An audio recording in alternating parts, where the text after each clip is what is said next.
yakni ketika konsekuensinya tidak jelas, ketika seseorang dibawa ke dalam sebuah persimpangan, tidak tahu kemana yang paling tepat.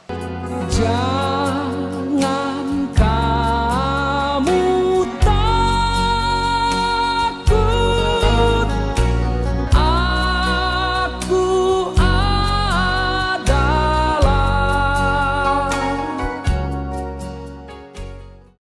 Salam sejahtera di dalam kasih Tuhan kita Yesus Kristus. Bapak Ibu yang diberkati oleh Tuhan, kata jangan takut yang ke-44 kita akan lihat di dalam 2 Tawarikh pasal 20 ayat 17. Alkitab mencatat seperti ini: dalam peperangan ini tidak usah kamu bertempur, hai Yehuda dan Yerusalem. Tinggallah berdiri di tempatmu dan lihatlah bagaimana Tuhan memberikan kemenangan kepadamu. Janganlah kamu takut dan terkejut, majulah besok menghadapi mereka. Tuhan akan menyertai kamu. Bapak Ibu yang diberkati oleh Tuhan, sambungan dari 2 Tawarikh pasal 20 ayat 15 kemarin masih kata-kata dari Yahaziel bahwa orang Yehuda akan memenangkan pertempuran. Itu terjadi ketika Yosafat mendengar orang Amon, Moab dan sepasukan Menim akan menyerang mereka. Yosafat mengambil keputusan dalam ketakutannya, dan keputusannya itu tepat, yakni berpuasa, mencari Tuhan, bersehati dan bernyanyi. Nah, Bapak Ibu yang diberkati oleh Tuhan, setiap orang harus berani mengambil sebuah keputusan meskipun dalam situasi sulit. Karena kalau keputusan itu jelas, kita bisa dengan cepat kita mengambil langkah. Tetapi persoalannya ketika sebuah keputusan itu tidak jelas apa yang akan terjadi. Nah, pengambilan keputusan merupakan proses yang sulit tentunya. Bagi sebagian kita rasanya sulit untuk mengambil sebuah keputusan dengan sangat baik. Kita takut pada keputusan dan kadang-kadang kita menolak mengambil keputusan. Ada 2 hal minimal orang-orang yang takut mengambil keputusan. Yang pertama, karena enggan mengambil keputusan karena tahu konsekuensi apa yang akan dia hadapi. Di tahun 1981 ada sebuah kisah tentang seorang penginjil Presbyterian, seorang bernama Eric Liddell. Dan Eric Liddell ini adalah seorang yang percaya bahwa hari Minggu adalah hari yang harus dikuduskan, sakral, dan itu waktunya untuk beribadah.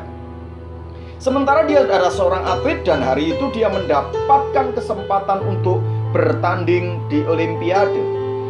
Satu hal yang mengejutkan adalah selama tahun-tahun sebelumnya tidak pernah pertandingan itu diadakan di hari Minggu. Dan sayangnya pada hari Liddell bertanding, untuk pertama kali dalam sejarah Olimpiade pertandingan diadakan salah satunya di hari Minggu. Dan cabang olahraga yang diikuti oleh Liddell itu justru diadakan pada hari Minggu. Terjadi pertentangan, dan pertentangan itu yang kemudian membuat Liddell mengambil keputusan untuk tetap percaya, berjalan bersama dengan imannya. Lalu Abram, seorang temannya, Harold Abram, bertanya, apakah kamu menyesal dengan keputusan itu? Liddell menjawab, menyesal? Ya. Ragu? Tidak. Dia mengambil sebuah keputusan meskipun tahu konsekuensinya. Dan ini yang kadang-kadang membuat kita merasa mengambil keputusan menjadi sesuatu yang sulit, karena kita tahu konsekuensinya dan kita membawa jalan kemana.